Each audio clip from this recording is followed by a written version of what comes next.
Peace, brothers, friends, comrades. Welcome to another podcast.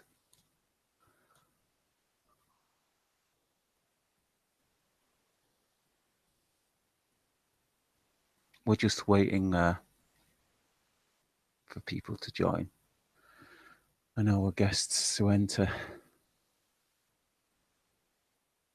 If you are in the chat room, if you join enough early, if you join early enough, I'll send you over the hammer because I know how annoying it is to have the chat limit you to 3 messages every 10 seconds or whatever it is. And also, yes, we have none of that free for all here with a exclusive chat room in that only brothers and friends are permitted. So feel free to do super vetting. Hopefully I'll knight anyone that seems decent enough before they get mistaken for a troll. Yeah, I think that word's overused these days, isn't it? Well, while we're waiting, let's have a little bit of music. If I can just get all the sound checks done.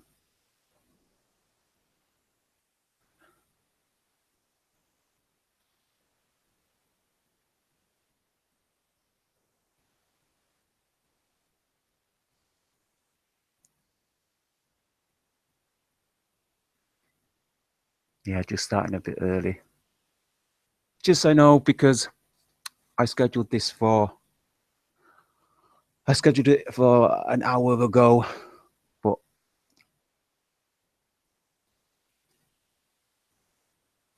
schedules being as they are, you always have to adapt.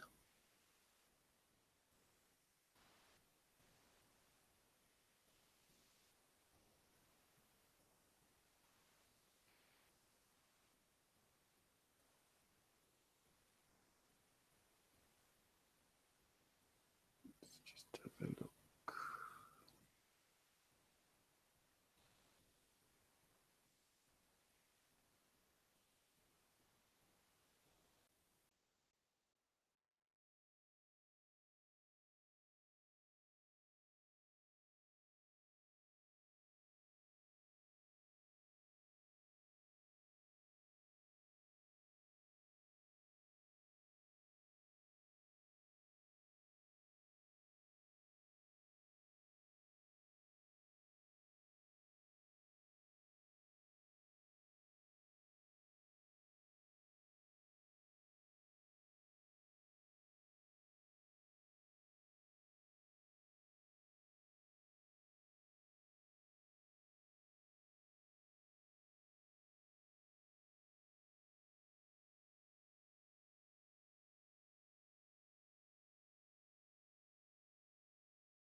Peace, brother. What's up? You finally made it. That's some pretty peaceful elevator music you're playing there. I wasn't sure if the link would work. Sometimes the link for joining is different to the actual HTTP. Yeah, I've had that problem a lot whenever I try to send it out to people. But yeah, it's good to go. Because they give you, there's two links. There's one for the for for the for the host, and there's one for people to join. But the Yeah, link for the host doesn't always work for people to join. But thankfully it works for you. yeah, it's a tricky thing. You have to because you can't just copy the top link, where it just says Hangout Google. You always have to like go to like share, and that's always a pain. So that's a tricky thing there. Yeah, it was never like that before. I think that they've changed it because of the sniping epidemic that was going on a few months ago. I don't know Yeah. if you was aware about that, but basically anyone with the link could just wipe out the podcast. Could just they could remove everyone inside, and they could just shut down the podcast. Oh my gosh, that's ridiculous. Thought that'd be a little bit more safe, huh? Exactly, but it meant an openness, meaning it was easier to get in. It was easier for more people to talk and to share stuff on it. But they tweaked a few things, whether good or bad. But hopefully, Messenger will join us soon enough. Cool. Yeah, I think that's one big thing that's going on right now. I think one of the big things going on is the whole stuff going on YouTube. It's crazy. The whole demonetization stuff is always, that's like the big trending topic that seems to be going around right now. There was a channel that I used to watch, I guess you could say, that this specific channel has like 5,000 videos. And recently they had over 900 of their videos demonetized overnight. I mean, that's crazy. Well, this was something we used to talk about quite early on in the manosphere. We used to talk about how YouTube would go the feminist route, and men making our type of content. Even the truthers used to talk about it. That we would eventually have to find something else or try and vent around this what they call censorship, I guess. But I don't mind what's going on. I mean, really, if they take my channel down, they demonetize it. Not too bothered, really. I mean, I always say if a man can't pick up the gauntlet, another man will take it up. But as for demonetization, not. I mean, I've not made a single cent for my channel. Yeah, I haven't either. Whenever I started my channel, like I remember when YouTube basically began to implement money, when the whole AdSense thing, like I remember a while back, it was like several years ago when the big thing was you have to get a blog. The blog, if you get a blog, then you can get AdSense and you can make money off of it. And that was like, I remember that was the big thing. Everybody had a blog because Google implemented the AdSense thing. And so blogs just started blowing up. I mean, you throw money at anybody, they'll do something, So everybody had a blog. And I remember when they first started their, I forgot what they called it. Whenever you'd have a YouTube channel and they'd provide you with the program that you could make money. They called it something, but I can't remember what they called it. It'll come to me. But the whole thing was that everybody, before YouTube implemented their monetary thing, you had to have a certain number of subscribers. Like you had to have like 2,000 or 5,000 subscribers. Oh, yeah, I remember that. And yeah, everybody was jumping on board with that. And then YouTube blew up because everybody wanted to make cash, and so then production value started stepping up with channels and whatnot, and then before you knew it, everybody then had a fancy camera and lighting rigs and stuff for their videos. And then what happened was I noticed that it all just became the same thing after about 3 or 4 years, and then YouTube just kind of took up. They hit the peak, I think, around 2000. I'd say 2005 to 2013. I'd say 2015, and then after that, it kind of just went downward. Well, speaking of YouTube, have you seen any good videos lately? Any new channels worthy of note, worthy of mention? To be honest with you, no. What I have found out is that I used to spend a lot of time on YouTube. I mean, I still do, you know, but I spend my time with, I watch different kinds of people, I guess. I kind of stick within a certain little pocket of the internet. And from what I've noticed is that a lot of the channels now have become very rhetorical. It's the same thing. I guess it just depends on what you watch, because if you watch one thing, then obviously you're going to find many of that one thing. But in terms of the Mgtow community, I think that I think it's, you know, to be honest, I think it's reached a peak. Um, You don't think it's going to get any better? well, I think that I think it's just reached a peak where we have come to this point in time, you know, with the whole demonetization issue coming on the forefront. And then we have a lot of infighting going on amongst people who shouldn't be on the freaking internet to begin with. You put these two and two together, you're having a very interesting dichotomy, I guess you could say. I think what happened, especially with the Mgtow community, there was a lot of really great content producers. I think the era of the Barbarossas and the people of this nature, when the whole thing began in the Mgtow circle, I think that was probably the best time in terms of like actual content, because everything was still kind of new at the time. But I think we still have a good solid base of people that are still left. I have not seen anything that has caught my attention. I think there's only a few content creators. I think I think, you know, Traversable, you know, he's in the hangout right now, so shout out to you, Traversable. The people that originally stuck from the beginning and do the podcasts and whatnot, those are still the solid people that I pay attention to, but I really don't look outside of anybody other than that, to be honest. One of the things I try to address when I came onto the scene, because you know, anyone that watched my early stuff knows that this was something that we used to talk about. This is something that we tried to plan for.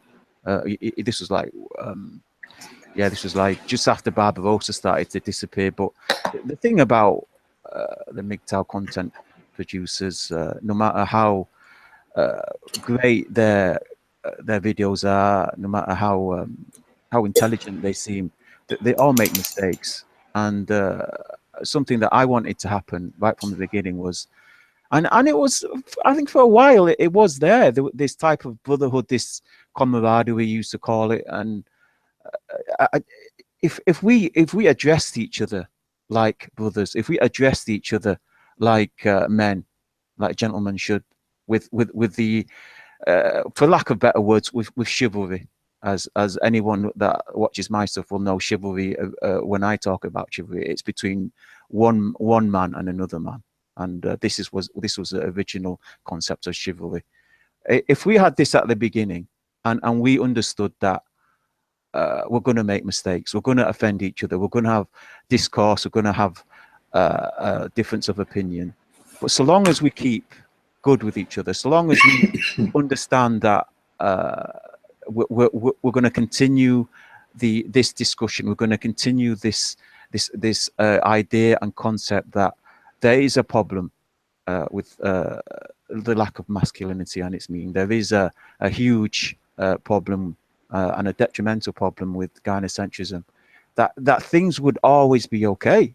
You know, Mgtow wouldn't get watered down because there'd always be a group that would that had the understanding and the knowledge right from its concepts. So this would never have been a danger. You know, Mgtow would never have been in danger. The concept would never have been in danger of getting hijacked, as long as these guys stuck together. But sadly, you know, unfortunately, I think men, just like people, get emotional.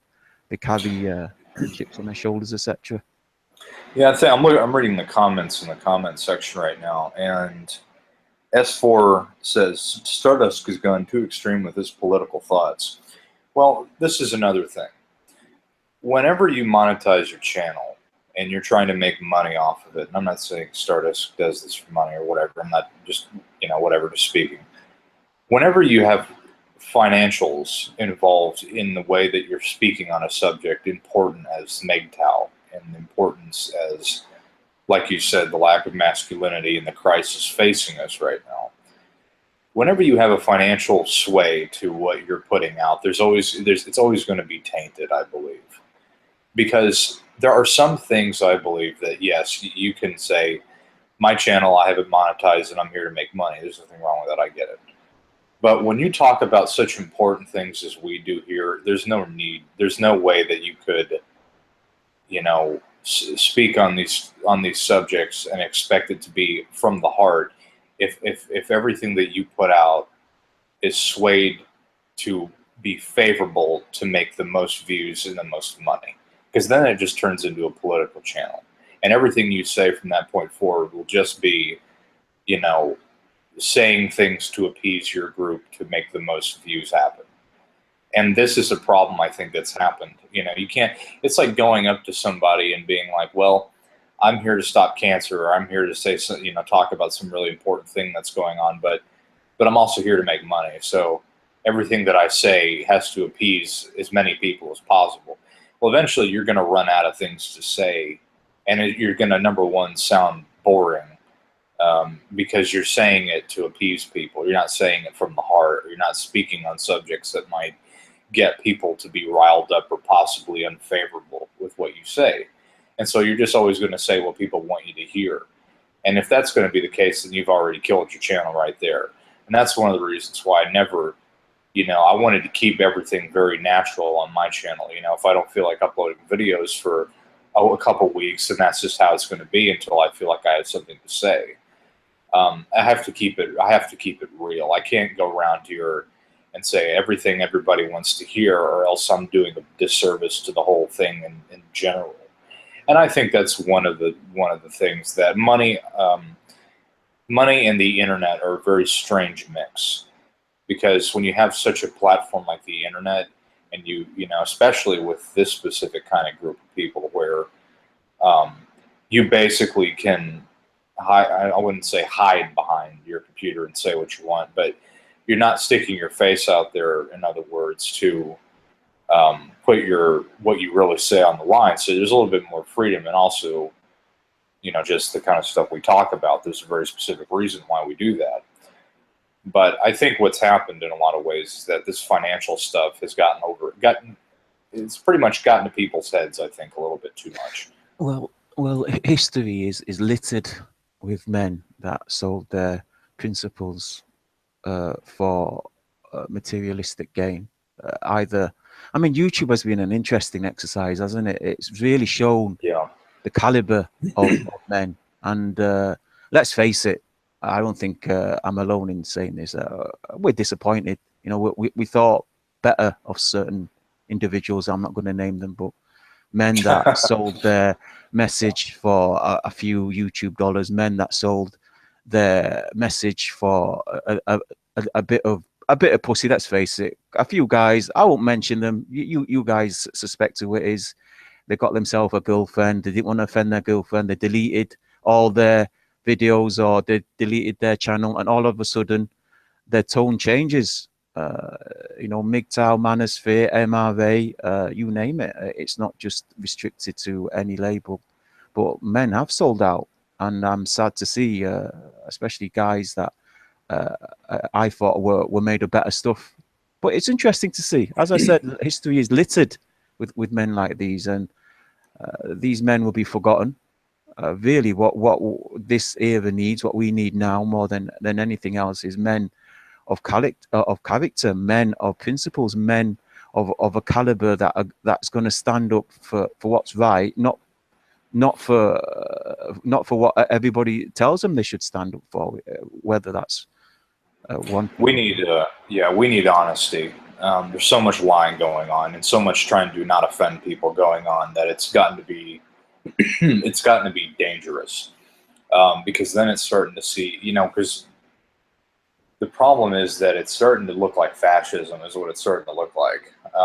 Because fascism and communism is basically the agreement upon whatever is told to you. And that is so much of what I see in today's society. Because whenever you have such a situation, and like you said, it's a great experiment to see where I guess in a words, the Geiger counter of this specific group, and it's kind of a gauge to see what other groups are doing, because it's the same thing going around everywhere, really. Something is put out into the news, and then people pick up on it, which is the whole political narrative that everybody seems to be talking about now.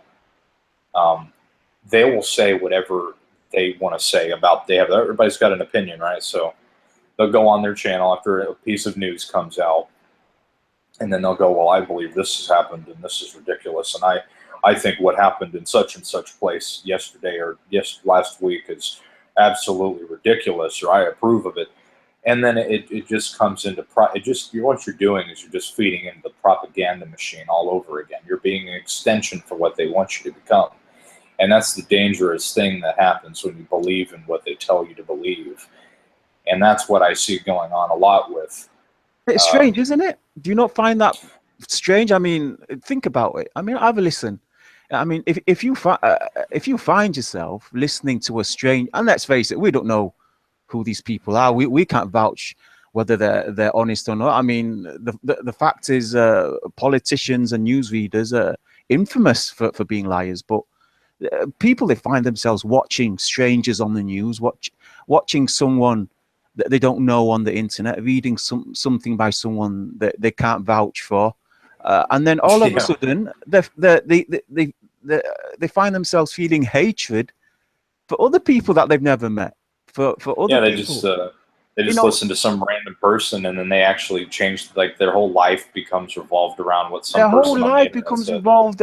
All of a sudden, they're now a rebel with a cause. All of a sudden, they're on the crusade now. Now, if you're one of these people that are watching people you don't know on the news, or none of you know Paul Joseph Twat. You don't know Paul Joseph Twatson. You don't know if he's lying or if he's honest. You don't know him. And the people he's talking about, you don't know the people he's talking about. You don't know them. You don't know him. And then after you finish watching his video, all of a sudden you're filled with hate. You want to kill these people. You know, I want to say to you people, you have no idea what the Matrix. You have not understood what the Matrix is. The Matrix is a system artificially designed, and the system can include alternative media, social media, mainstream media, but it's a system that's been pulled over your eyes to make you think, feel, and act in a way that drains you of your resources, of your usefulness, of your energy, at the expense of yourself. I'm glad you brought that up, because one of my favorite books, as I've mentioned numerous times, is 1984. But what you just mentioned there, Shining, is propaganda and mind control and brainwashing. That's what that is. And because if you just think about it, you made a great point there.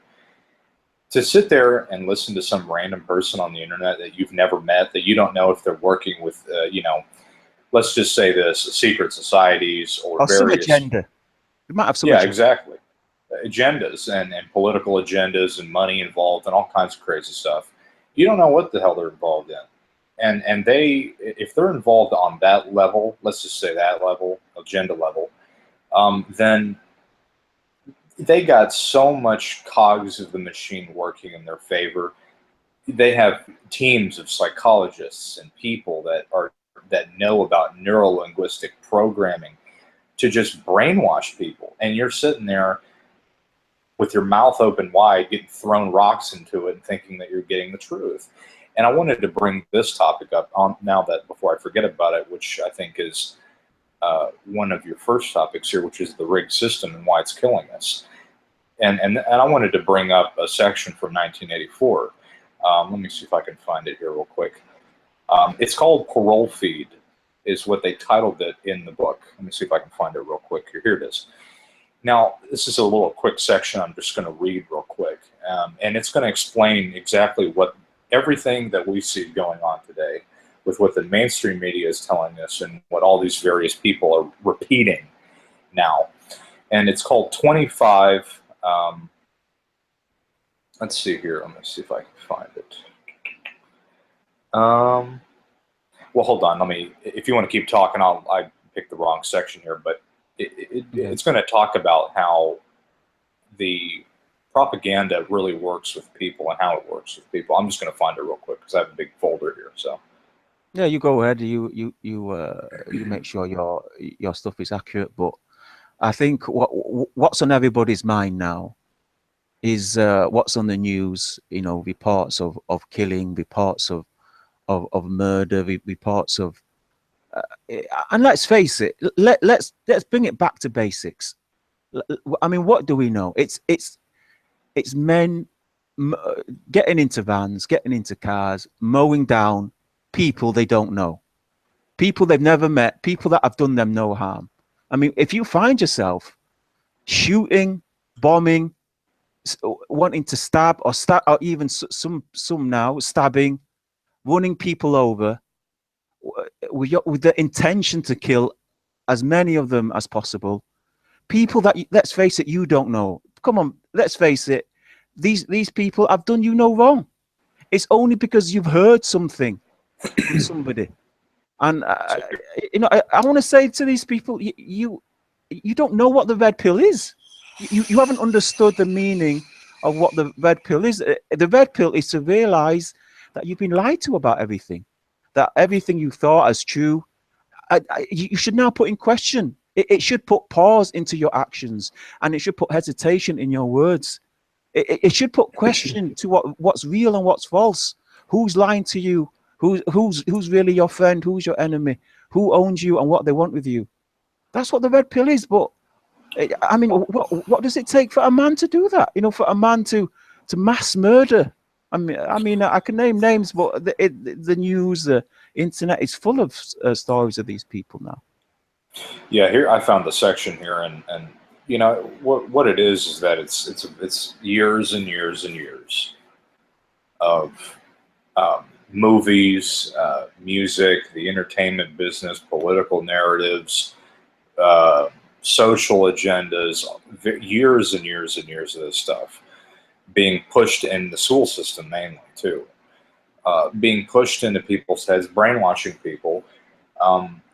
And the result of that is what the agenda has been for a long, long time, which is to move the country in such a way, or the world in such a way, that it moves with the agenda that they're trying to complete. And so this section I'm going to read right now is called, it's number 16 off of Orwell, and this is a site here that broke down each section. It's called The Ministry of Truth, and in quotations it says lies. The party ownership of the print media made it easy to manipulate public opinion, and the film and radio carried the process further. The Ministry of Truth, Winston's place of work, contained, it was said, 3,000 rooms above the ground level and corresponding ramifications below. The Ministry of Truth concerned itself with lies. Party ownership of the print media made it easy to manipulate public opinion. The primary job of the Ministry of Truth was to supply the citizens of Oceania with newspapers, film, textbooks, telescreen programs, plays, novels, with every conceivable kind of information, instruction, or entertainment, from the statute to the slogan, from the lyric poem to the biological treatise, and from the child's spelling book to the Newspeak dictionary. Winston worked in the records department, a single branch of the Ministry of Truth, editing and writing for the Times. He dictated into a machine called the SpeakWrite. Winston would receive articles of news items which, for one reason or another, it was thought necessary to alter, or in Newspeak, rectify, i.e. propaganda. If, for example, the Ministry of Plenty forecasted a surplus and in reality the result was grossly less, Winston's job was to change previous versions so that the old versions would agree with the new ones. This process of continuous alteration was applied not only in newspapers but to books, periodicals, pamphlets, posters, leaflets, films, Soundtracks, cartoons, photographs, and every kind of literature or documentation which might be conceivable or hold any political or ideological significance. When In His Day started, Winston pulled the street. Okay, I'm not going to read all that, blah, blah, blah, blah, blah. In the walls of the cubicle, there was 3 orifices. To the right, the speak right, a small pneumatic tube for written messages. To the left, a large one with newspapers. And on the side of the wall, within each of reach of Winston's arm, a large oblong slit protected by a wire grating. Last was the disposable waste paper, similar to the slits existed in thousands or tens of thousands throughout the building. Not only in every room, but in every short interval and every corridor. For some reason, they were nicknamed memory holes. When one knew that any document was due for destruction, or even when one saw the scrap of waste paper lying about it, it was automatically acted to lift up the flap in the nearest memory hole and drop it in, whereupon it would be whirled away on a current of warm air in enormous furnaces, which were hidden somewhere in the recesses of the building. Now, I'm just going to stop right there. This is just the basics of propaganda. And everything that goes on is being rewritten. The music, the news, everything. It is being shaped in such a way to convey people's opinions and belief systems, to sway and then to regurgitate what they see in the public. I remember that I read this quote one time by Orwell. He said that the people will believe whatever they're told to believe. Whatever the mainstream news, and it doesn't even have to be the mainstream news now, it's what you would call the alt-right. They will believe whatever they're told to believe, and then they will repeat it as such. And I think there's no better example than that than what we see today. Everybody is just, what do you call it? Everybody is just, I completely forgot. They're mimicking. They're saying, they're clapping when they're supposed to clap. They're laughing when they're supposed to laugh, and they're crying when they're supposed to cry. I don't think people realize, I don't think men realize just how pervasive the Matrix is until they see how disposable they are, and they don't see, men do not see how disposable they are until someone who's more valuable to the system, to the Matrix, wants to be granted privileges over and above your rights. And obviously men that have been through false accusations, fathers that have had their rights, their freedoms, their property and their children and their family, their lives taken from them, know exactly what I'm talking about. And you will see it more and more. And one of the best distractions for this, because let's face it, more and more people are waking up. It's been a long awakening. The more and more people were talking about the red pill, more and more people are talking about the Matrix, and more and more people are talking about gynocentrism, Mgtow, all these terms. It's a fad now. It's a big thing, and one of the best distractions, one of the go-to systems that the Matrix uses is for turn men against men. It's to make you fight each other, and right now they're doing it. Right now they're trying to get men to side either with the feminists or either with the Nazis. Now, for us here, for us in our circle, or for the men that were on the original Mgtow message, or for the monks of Mgtow, or whatever you want to call them, hopefully we'll dispense with labels one day. But for us, for the men that are just learning this now, it's going to be very, very difficult for them to understand, because on one side, we are against racism. We are absolutely anti-fascist. We are absolutely anti-Nazis. But on the other hand, we're anti-feminist as well. We're absolutely against the devaluation of men, the dividing of humans into or this guy's subhuman because he was born into this tribe, or the desecration of masculinity. The meaning of it, the destruction of family, and the deprivation of children from their fathers.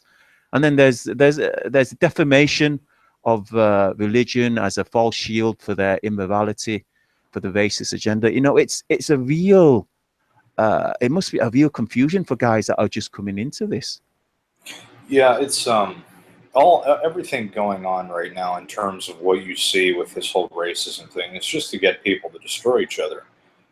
They're basically like, it's there to design a war against the people themselves. It's there to attack themselves. It's like an autoimmune It works. It disease. works every time. I mean, Yeah, that's how they did it with Nazi Germany. I mean, the world was just coming out of a world depression, and people were saying, well, things need to change. It can't go on like this. You know, men were out of work for decades, and there was starvation, deprivation, there was poverty, and the people were starting to turn on the system. The people were starting to talk about alternative means of living, what one group of people decided, well, let's do racism. You know, let's do, and you see that there's nothing wrong with learning about another person's culture. There's nothing wrong with men, people, a culture being different. But when you use it as a weapon, when you use it as a divisive thing to turn men against other men, that's the same with religion. That's something that I wish more people understand. Religion, just like many other tools, it can be a good thing if you use it for the right, in the right way. But right now, you can say the matrix, you can say the system, you can say the people in power are using it as a weapon to turn men against other men, which is why it's got such a taboo. You know, it's got such a bad name, and that's with anything. You know, one day it'll be religion, next day it'll be racism, the other day it'll be something else. But the fact is, guys, you have to understand you're being manipulated. You know, yeah, you're being used. I mean, there's nothing more motivating than seeing people you associate, or people you feel connected to, get killed on the TV, on the screen, or you hear about it. And yeah. this is This is why I said that the people who don't understand these things will believe whatever they're told to believe, and they'll go out there and riot and kill each other if they're told to, because they have been.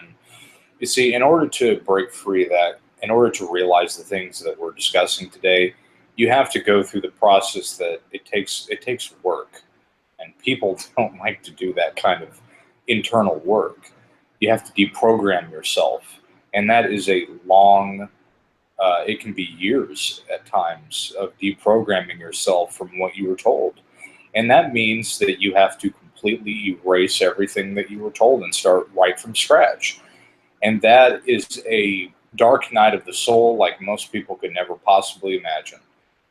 And in order to go through such thing, you have to be willing to, just shed everything and start from scratch. And that's painful for most people. Most people don't like to go through pain, and that's why I think I've said this a long time ago. I said that the only way people are ever going to learn, in most cases, is if they go through a lot of pain and suffering, because then they'll get that response, and here's just to finish up this. There's just a couple more paragraphs from this section here to sum up what we were saying about that. And Winston said here that in the cubicle next to him, a little woman with sandy, toiled hair in her day out, simply at tracking down and deleting from the press the names of people who had been vaporized and were therefore considered never to have existed. And thus Hall, with the 50 workers thereabouts, was only one subsection, a single cell, as it were, in a huge complexity of records departments. Beyond, above, below were other swarms of workers engaged in unimaginable multitude of jobs. There were huge printing shops and sub-editors, their typography experts, and elaborately equipped studios for faking photographs. There were a teleprogram section with its engineers and producers, and its teams of actors specifically chosen for their skill in imitating voices. Clerks whose jobs were simply to drop lists of books and periodicals which were due for recall. Vast repositories which were connected documents were stored, and the hidden furnaces where their original copies were destroyed. That's freaking straight out of Nazi Germany, of rewriting history books there. And somewhere in another, quite anonymous, there were directing brains who co-orientated the whole efforts and laid down the lines of policy, which made it necessary that this fragment of the past should be preserved, that one falsified and the other rubbed out of existence. And that was the whole aim of the Ministry of Truth in 1984. A giant propaganda machine is basically what it was. And how this relates to what we see going on today. Well, first of all, we have the YouTube dilemma, which they're demonetizing people. Well, I see a little bit further down the road about what this is all about, I think. I think what they're going to do and what they're trying to do is that if you eliminate the financials of people making money from talking about certain topics, because ultimately the whole YouTube thing, that this demonetization thing, is an algorithm. Well, it's a computer-based program because it's an algorithm. So that means that at some point in time, they're going to go through, and I think what they're doing now is they're just running like a test run to see how it works. But I think what it's going to turn into is that if you, because it's not specific yet, but eventually if you talk about something you're not supposed to, even if if you're live, like we're doing a hangout here, or if a video picks up a certain kind of word that you say or something, they'll just block your whole channel. I think that's where that's going. This is outright censorship happening right now in front of our face, and I don't think people really understand how serious this is. But you made a point earlier about how, they're going out and they're getting people to turn against each other. That is ultimately what happens to a society, I believe, that falls under communism. What are your thoughts on that? On the practical point, on the practical issue is I think we're being tiptoed into war. I don't think there's any secret in that. I mean, there's been a multitude of quite large scale invasions. Countries pushing against another country, and we're being groomed as a nation, as men. We're being groomed to dehumanize other people. We're being groomed into killers. Let's face it. We're being groomed into accepting that other people en masse should die.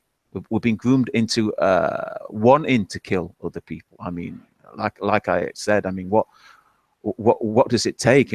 How does a man end up from being born an innocent baby to 20, 30 years old, killing as many people as he can, that he has done nothing to him? And I think that's what's going on now. We're at the point where men are being fed hate, are being fed poison, so that we will find it acceptable to plug ourselves wholeheartedly into the matrix and sacrifice for the false idol, for the false god of government, whoever they are at the top. But I think that's where the danger lies, getting straight to the point, and I can see it. I mean, everyone's been talking about a possible third world war for decades, but that doesn't happen until men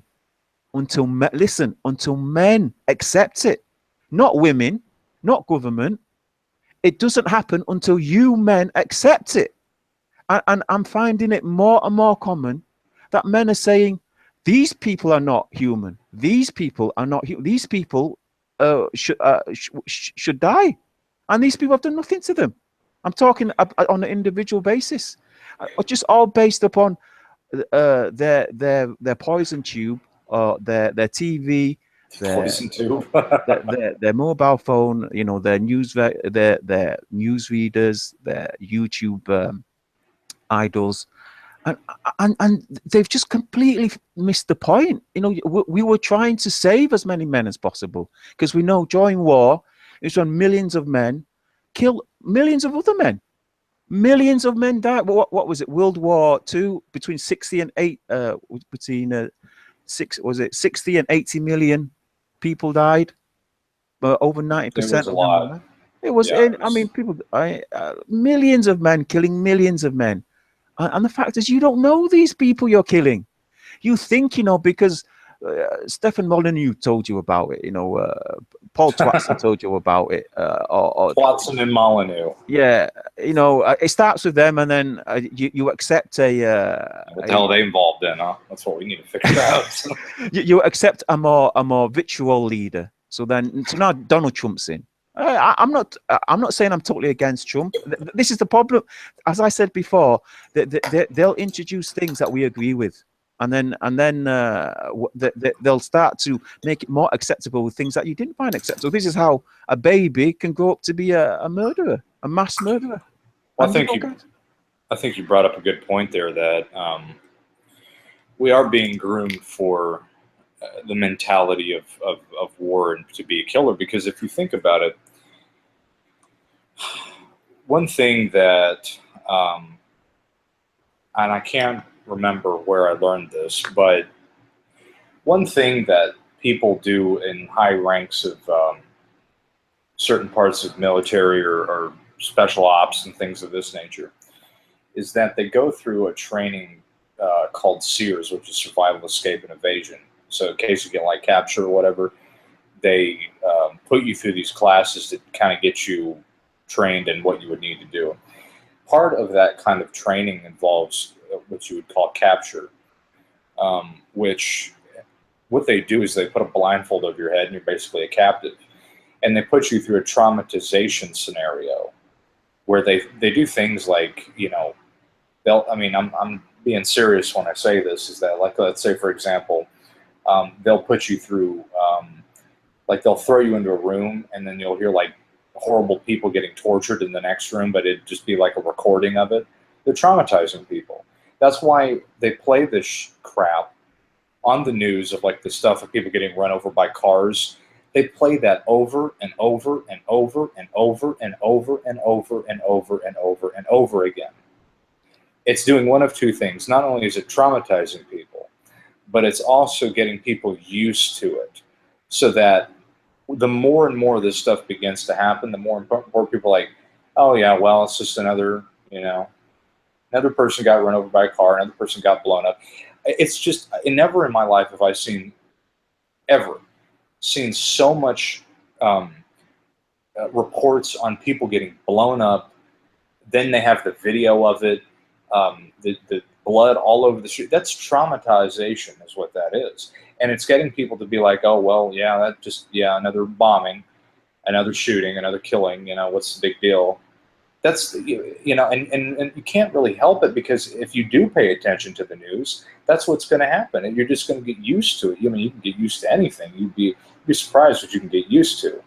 But they're working and playing on that in people's minds to traumatize them and getting used to seeing people get their heads blown off. That's the kind of stuff that they put people through the military, so that when they go out there and they start having to shoot people, that they're not going to freak out when they have to do it, because they got exposed to all this kind of crap. And that's what they're doing to the public.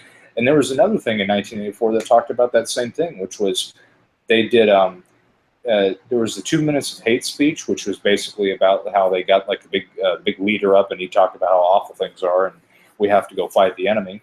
And the second thing was that they promoted in 1984 on their little telescreens, which is like the TV, was they only had like 3 or 4 channels, and most of them were war channels of just recordings of war and like people shooting each other, and that's all they would play all the time. I mean, that if I don't know how much of a better way to put that of what they're doing, getting people in that mentality, then I don't know what else to say about it. I mean, that's traumatizing people and getting them used to getting in war, by playing this crap over and over and over again. Just for the record, I am not a pacifist. I think justice, I mean, sometimes violence is necessary to get your rights, to acquire justice. Sometimes violence is required, so more violence doesn't ensue. But the thing is,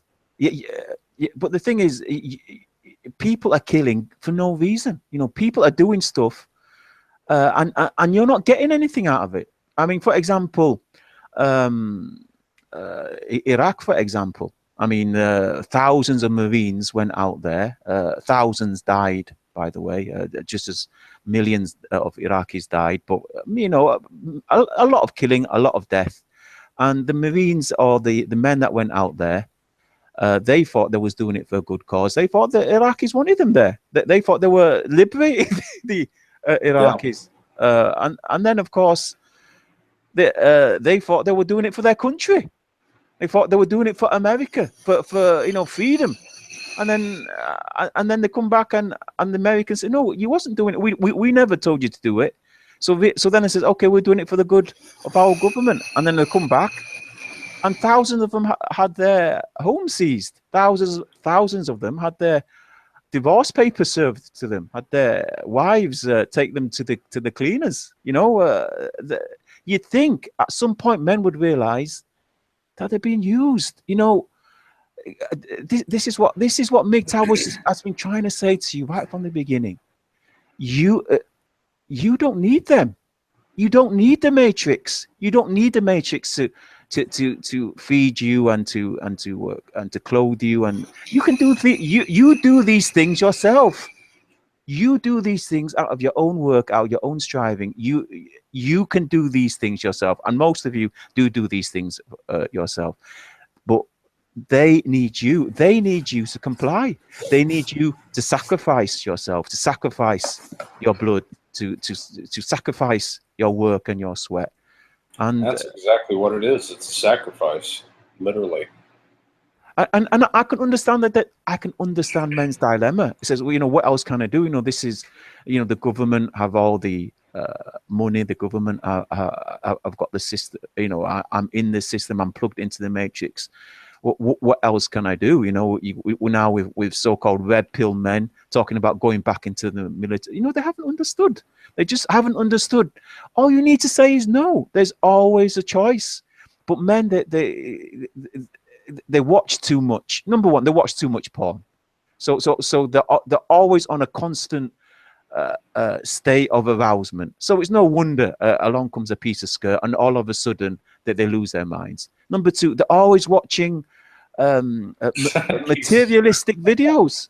So they're always saying, well, I need money, I need nice clothes, I need to always eat steak, I need to have a really nice car.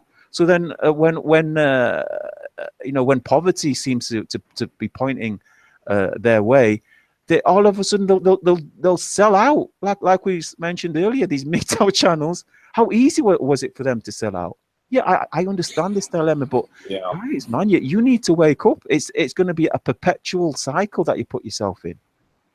Yeah, I don't want to be too cynical, but the thing is, I think that the lines in the sand have been drawn.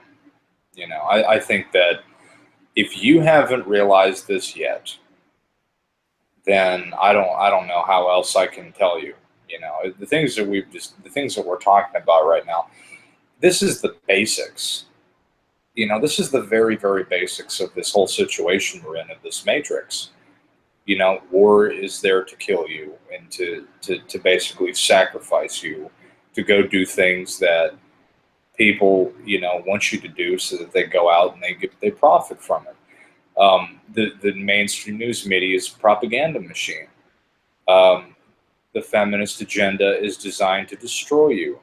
This is the very, very basics. And if people still haven't gotten this, then I don't know what to say. And we don't have statistics, and I really like some. I mean, I'd pay good money for some statistics on how many people really are, I guess, quote unquote, involved with really getting it. But then again, that'd be like trying to understand someone's own psychology, getting into their brain or whatever. But, we don't know exactly how many people really are accepting and understanding really what has been said, and the exposure of all this information, how many people really take it to heart and really understand it.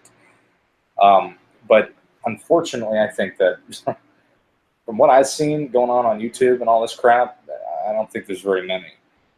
I think that there are quite a few, though, that are really getting it. But we're always going to have a small number of this, because the situation that we're dealing with now like the things that are facing us with the magnitude of stuff we're up against, it is like climbing Mount Everest in a pair of flip flops, and not everybody is going to be up for that challenge. What are your thoughts on that? Yeah, it's a difficult one. I mean, I'm torn between two emotions. I mean, on one side, I don't like. I think I don't think it goes. I think it goes without saying. I don't like the feminists. I don't like the Nazis. Let them kill each other. But it makes me sad because, and I do believe there's good men. I still believe good people exist. Oh yeah, It's when good men get caught up in it. Good men who, from no fault of their own, end up homeless. They end up in the crossfire. They end up either as a victim of gynocentrism or a victim uh, of either extremes. And I think that's what's heartbreaking to see good men destroyed, broken. But I mean, I guess it's a real test of their character. I think these days a good man has to be better than good. He has to be strong on principles. He has to have iron character. He has to have such high caliber that he's able to take on uh, fire from both sides. And yeah. I think everybody reaches their breaking point. Everybody has a breaking point. I think some people's threshold is a little bit more um, tougher than some people's. Because if you can look at the situation that we're in as men right now in this world with all this crap going on, um, it would be like you being captured by an enemy and being tortured, because we are being tortured with all the crap that they push on us, all the stuff that they brainwash us with, the feminist crap, the threats of war. I mean, this is psychological torture, is what it is, legitimately so. And in order for us to make it through this, we're going to have to be tougher than nails. We're going to have to be able to, and not everybody is going to make it. I'm just going to be honest. Not everybody's going to be able to endure the amount of psychological trauma and stress that is being put through us every day. I mean, I look out in the world today and people are going crazy left and right. They can't take it anymore. You know, they cannot stand another day. And that's why they're going out rioting and shit, because they just can't take it anymore.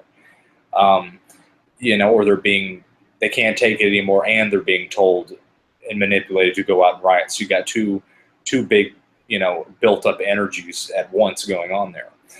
But I think that, we are being tortured as a civilization. This is torture. This is not healthy. Watching somebody get run over by a car is traumatization, and that's mind control. There's this thing called trauma-based mind control. That's what it does.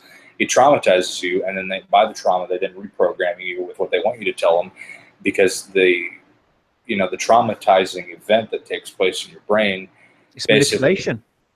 yeah, it basically opens up a part in the brain that can be reprogrammed, because it's open because of the stimulus that was caused on the brain, so then it can be programmed. But the point is, if we're going to get through this thing, we're going to have to be tough. It ain't going to be easy, and not everybody's going to make it. A lot of people are going crazy left and right every day. They're losing their minds. They're committing suicide. A lot of men are killing themselves because they can't take the damn stress anymore.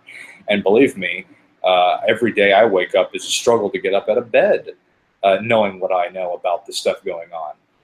And you just have to understand that. You have to understand that this is not a natural state of being, and it is going to be a test of endurance like we've never been through before, and it's going to get worse. So buckle in and get ready. That's all I have to say about that. What do you think? Over these past few years, this non-cooperation movement has been growing. Like I said, not only the red pill, the the red pill rhetoric and the anti-matrix speech, but there's a lot of people. They know something's wrong, and they want to do something about it. And this no cooperation movement is a growing is a growing thing. And the more people that wake up and unplug from the system, the more people that refuse to contribute to this gynocentric male destructing system, the more the matrix squeezes, the more the system squeezes. And this is what we're seeing now. This is why we're seeing possibly more false flag attack. False flag means basically your enemy does something to your enemy harms you and makes it look like your ally did it.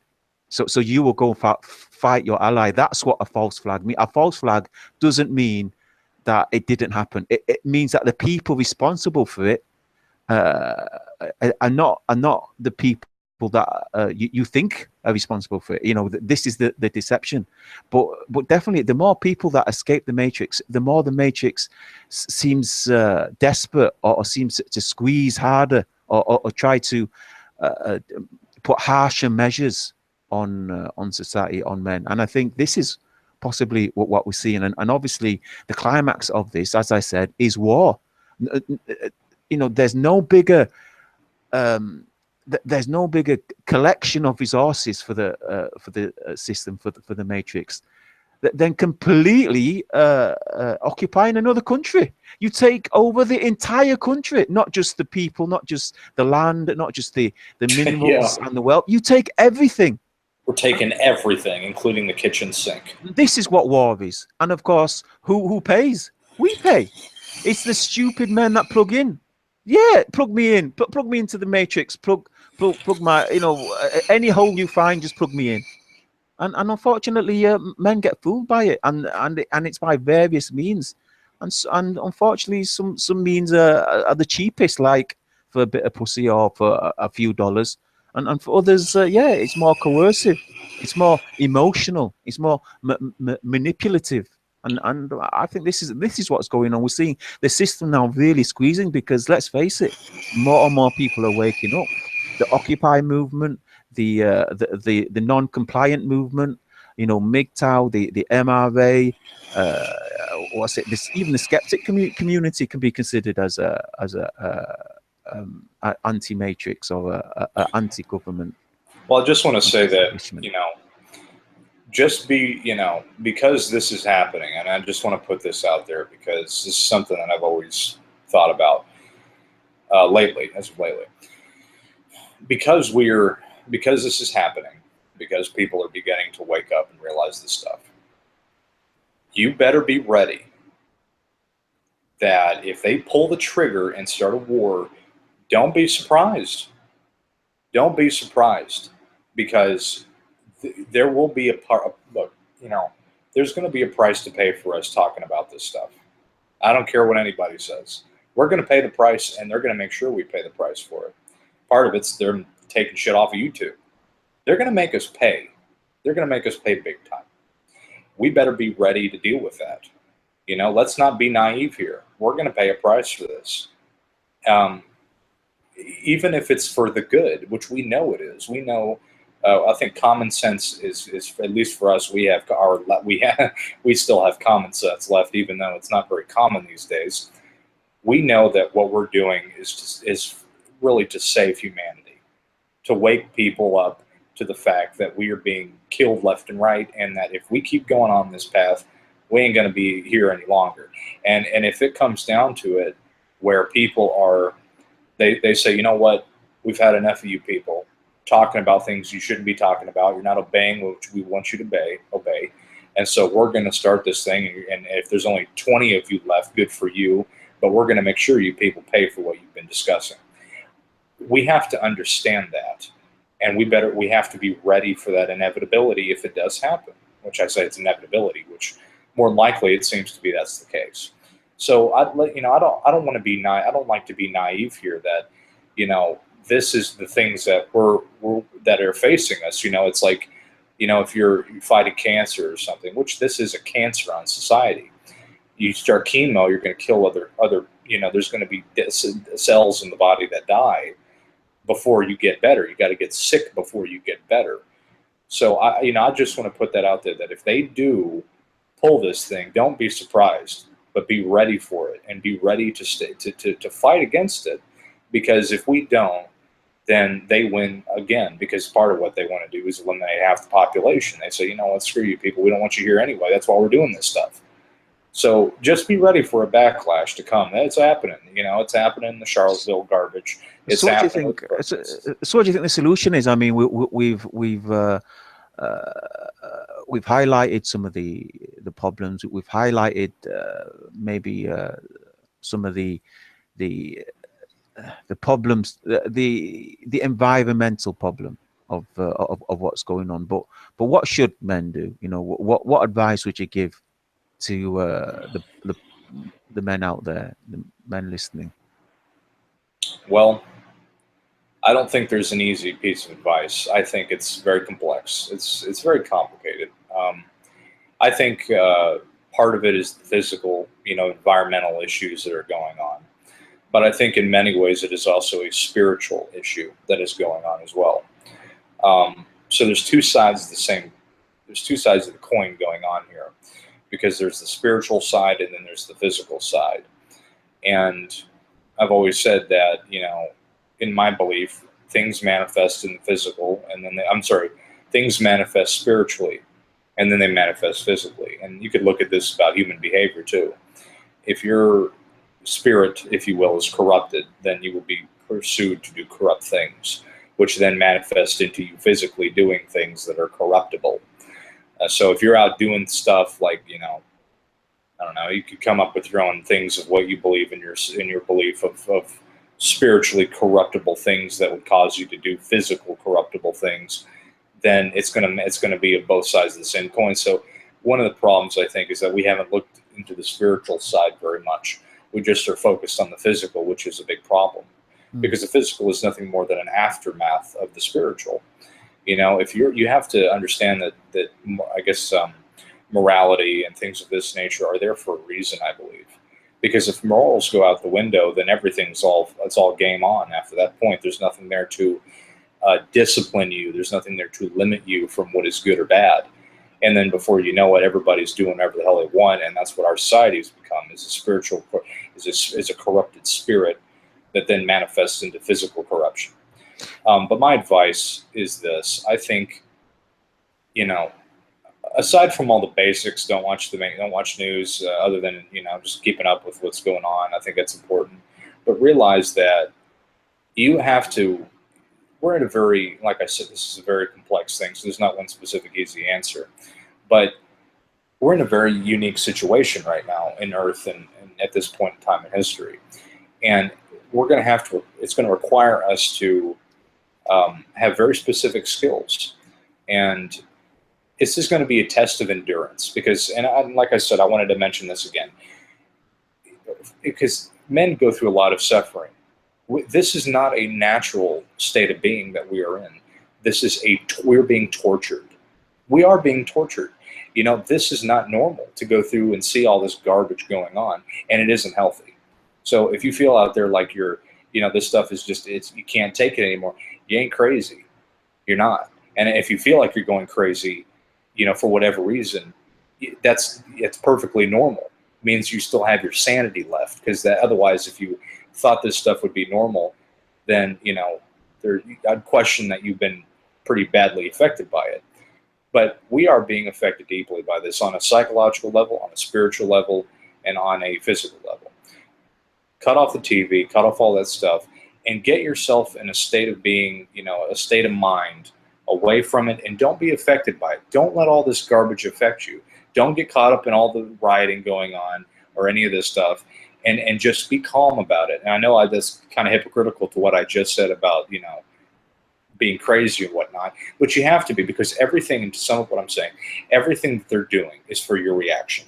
If you react to what they're doing and go out and start throwing rocks at people and breaking windows, then you're just allowing them to bring in the police state and all this garbage.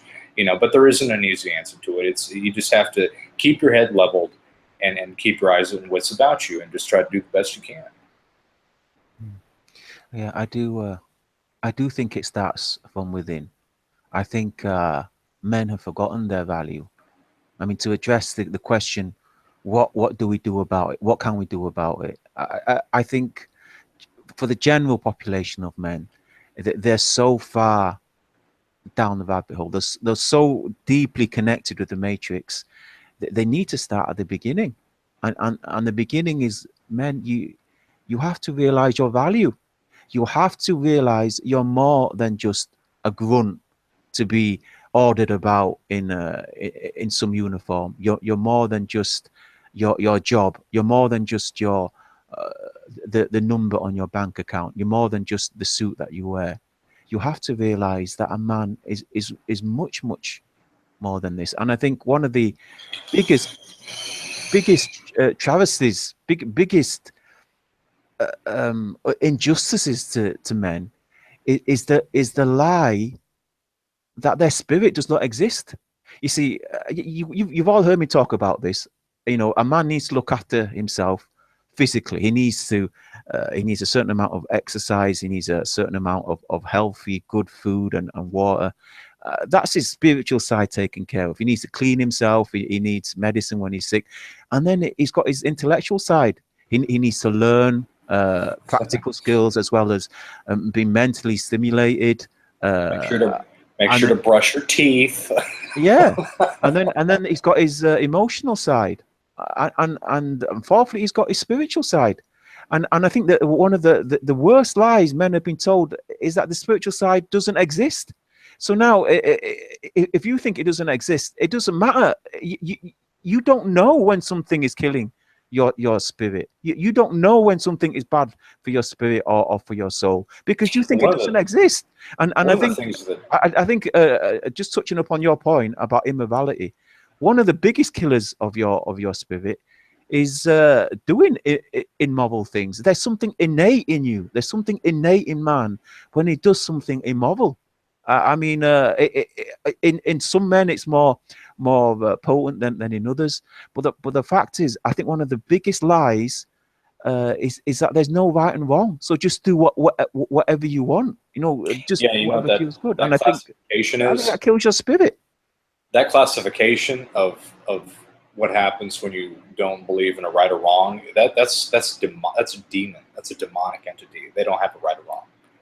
I mean, I know that sounds absurd in a lot of ways, but if your moral compass says that there's no right, there's no wrong, everything's neutral, that's demonic. I mean, that's what a demonic entity is. They don't have a spiritual compass. They don't have a soul. When you don't have a soul, those things don't even factor into your realm of being, that something is right or wrong. You just exist. You're soulless. And the thing is, when one part of a man suffers, all parts of him suffer. Like when a man's demoralized, we call it. This word demoralized, I would say it's a destruction of his spirit, and then that goes into other aspects. Like, I mean, we always talk about these men that we call them broken men. Men that have gone through the fire. I mean, I've got a very good friend. I don't know if I told you about him. I grew up with him. I went to school with him. He was like one of the most popular guys at school. And then a few years ago, he was falsely accused by his ex. And then I remember he stopped eating. He stopped watching himself. He stopped looking after himself. He wasn't sleeping properly. He was a total mess, and he stunk.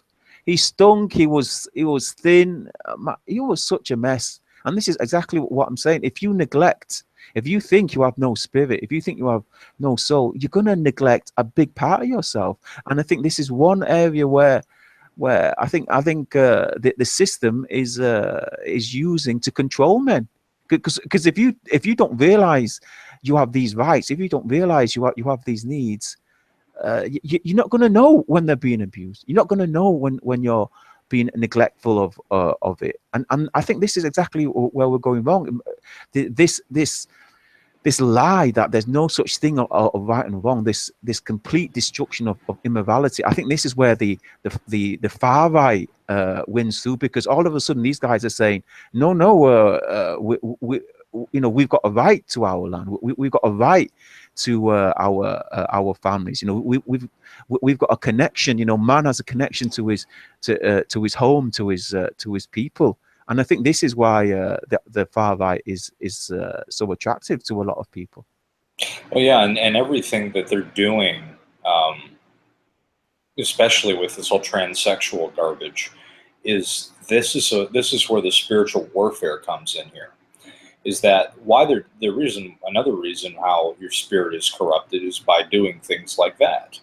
And that's why they understand all this. They understand that when you do and participate in things like that, you are engaging in warfare against your soul. I mean, well, they're engaging in warfare against your soul.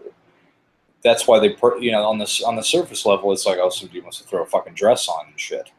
No, it's much more than that. It's a warfare against your soul of why they're doing this when you do stuff like that. And this is another reason why they play all those videos of people getting run over by cars in protests, because it damages your spirit and your soul when you have to watch stuff like that. And that's why another reason why they do that, because they know that affects your soul deeply, and it causes you to become traumatized. And when you're traumatized, that's ultimately that traumatization feeling is the traumatization of your actual soul and spirit itself. And that's why it's so effective, and why people get into such, if you've ever looked at soldiers that have PTSD, their souls are traumatized. It's not just the physical brain itself, it's their spirit. It goes deep. I mean, it cuts you deep, because your soul, people that are, not demonic entities or demons, they understand that those things are very bad, and it goes against everything that your spirit represents, which is life, beauty, healthiness, a healthy environment. It goes 180 degrees away from that, and Yeah, that's right. then what happens? Creativity and beauty and product. Yeah, I know exactly what you mean. I mean, when people suffer from mental health problems, no amount. I mean, when we're talking about the spiritual side, you mentioned PTSD. No amount of brain surgery is going to help that guy. No amount of trying to give him electric shocks. This is something they Yeah, used to because do. that just makes everything much better, huh? Yeah, and that's the thing. They don't know how to fix a man, because they don't Yeah, it's think a because man has a spirit. They think a yeah, man doesn't exactly. have a soul. So they don't know how to fix PTSD. So the guy goes through years and years of therapy because they don't know how to fix it. Yes, because your soul has been uh, traumatized. I mean, that is the reason why you can't fix it on the exteriors, because, like you said, it's a soul, your spirit. That's what's been affected. That's not just your brain; it's your soul. And when your soul is affected, well, you're right. No therapist. Well, how do you feel today? You fuck off. You don't understand. It's not. Exactly, and it's patronizing because that this man, this woman, this psychology, they're not going to fix you. No, no, No, they're just there to patronize you a bit, and maybe if they show enough care, you feel a little better. And I think that is where uh, it does help the soul. When you feel that people care about you, when you feel that there's a side of the world that isn't just about killing, about destruction, and about decapitation. This gives, for lack of better words, this gives you positivity, positive energy, perhaps, for lack of better expression, and this is good for your soul. So yeah, and accidentally, they this feed is us. this is one of the biggest um, things that Mgtow is doing. Is we're healing our souls, we're healing our spirit, because we have been traumatized. whether or not it was from divorce court and the fact that we realized how unjust it really was, or the fact that, we realized how women have turned against us. Whatever the case is, we're healing our souls. There's no other place. I mean, this is therapy in a lot of ways for me, and I think for many other people out there, to discuss these matters, because we can't go anywhere else and talk about it. Because the actual cutting down to the root problem is a spiritual soul problem. And when you talk about these things and why we're sharing this stuff, is because it's healing. It's a healing process that we're going through, as well as we're fighting. And I think when you heal, you can fight. I think you can't fight when you're sick. And that's what I think one of the biggest, one of the best things that have come out of Mgtow is not just the physical side of saying, oh, well, this is what's happening here, this is what's happening there, blah, blah, blah, blah. It's more a soul spiritual thing that we're trying to resolve here, because our souls are really ultimately what motivate us as people. I mean, our bodies and our flesh is nothing more than just a spacesuit in this universe, But what's really motivating, what's really driving that is the spirit. It's the soul that makes the consciousness, that makes us animate our hands and make our, all that stuff move. That's where it really lies, is the spiritual soul part. And if we can address that and really figure out about, and this is why, God, I wish Messenger was here to talk about this, because I know that he really, he's really into that, the spiritual part of it. But that's where we need to focus our energy, is not just the physical, but also the spiritual. If we can balance those two, then I think we're going to find a lot of healing. And I know I have, in terms of coming to these realizations, because when we're bringing all this stuff to light, when we're able to, like I said, I mentioned all the stuff, the propaganda and how it works. This is why it works. This is what happened. This is why you're acting this way. This is what happened because, if you go to school, you got brainwashed as a kid. So when you got brainwashed as a kid, it resulted in this, and this is why this happened. We're figuring out all what happened because nobody told us anything, and we were just expected to go out into the world like nothing ever freaking happened, which traumatized us, because it's like, well, what the hell? Nobody told us about this, and I have all these problems or whatever, and nobody told me about this, so I ended up doing that crap, and nobody told us, and because nobody told us, we just got thrown into the fucking lion's den and expected to go survive. But now we're figuring it out. We realized, okay, well, that's what happened. This is what happened. Okay, now I can see. Now we come to accept that's what happened, and we move on and we keep going. Yeah, well, sadly, I think we'll start to wind this down. But I just wanted to pick up on a comment from Captain of a Starship, one of his earlier comments, where he said, "I think Mgtow are laying low, riding out the left-right storm," and I second that sentiment. I think the guys that are in the know, the guys that have the knowledge, the guys that are a bit more on the wiser side, they realize that this is just another form of tribalism. This is tribalism Yes. of a different name. Guys, don't get caught up in it. Don't get used by the system. I'm telling you right now, nothing, no fight, no protest, no riot happens on the land except the government has prior notice. I mean, in the UK, I think it's every 50 meters in every big city, there's a CCTV camera. The government has access to your phone. They have access to all your communications. Nothing's going down except the government has either allowed it or even facilitated it. So, guys, don't get caught up in it. I think that was I just want to say this. That I think that that comment there from Captain of the Starship summed it up perfectly. We are in. It's like there's a time for fighting and there's a time for retreating. It's not always just going out there and getting annihilated all the time, because otherwise that's counterproductive. If you're out there on the front lines and you're being overrun, are you just going to stand there and let your whole entire platoon get murdered and blown away, or are you going to get the hell out of there so people can make it to fight another day? We live to fight another day. Sometimes we're not always going to win all the battles. Right now, he summed it up perfectly. Right now, there's a storm on its way and it's about to hit us, and we need to retreat and find shelter, and we need to, regroup, check our supplies. How many people are still left? How many people are gone? How many people did we lose? Are we injured? How are we doing? And we need to bunker in because this thing's about to hit. But if we can hold on as this thing comes through, then we'll go back out there and do it again if we have to.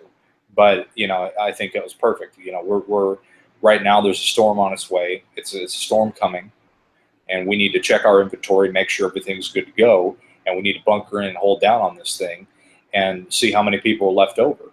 Not everybody's going to make it. Let's be honest here. Like you said, like you said earlier, it was pretty disappointing seeing a lot of the people that we thought would be more adept to holding it out, holding out this thing. But a lot of them, like you said, they got caught up into the political alt right, alt left, alt right, alt left. This is that, political this, and political that, and they got swept away. They're gone. Unless they change, they're gone. And we're just going to have to accept that and move on. And let's see how many people we got left, and let's keep going. This is war. This is a war going on here. And we have to realize that. Well, there've been a lot of great points. I hope people will listen to this and try and gauge the meaning that we've been trying to get across. But I'd like to just thank everyone for listening. Everyone that took part in the chat. You see, the Shining podcasts, everyone's so well behaved. I like it. It's so nice. I don't feel like I have to take a Valium before I go on or something. Yeah, sadly, a messenger couldn't join us today, but hopefully we'll have another podcast in the near future, and we'll hopefully have some more insight and maybe share some more ideas and develop these discussions further. And it's been a pleasure as always, Element, having you on and talking to you. You too, and I appreciate you having me on. I just want to shout out to Traversable, John Kramer, Greg. Hi, Greg. Misanthropic Altruist. Hey, how you doing? Let's see who else is in here. S4 Emerita. Bullets 14th. Let's see who else was in here. Captain of a Starship. Great point on that comment, though. Mgtow Warrior just turned up. Cool man. Hey, how's it going? Yeah, cool man. And Heart Donor and Joey Argon was here. Of course. And I was here. Shining was here. Yeah, thank you everyone for turning up today. Thank you everyone for listening. Join us next time for our next podcast, probably in 2 or 3 weeks, and we look forward to seeing you then. Peace, brothers. Later.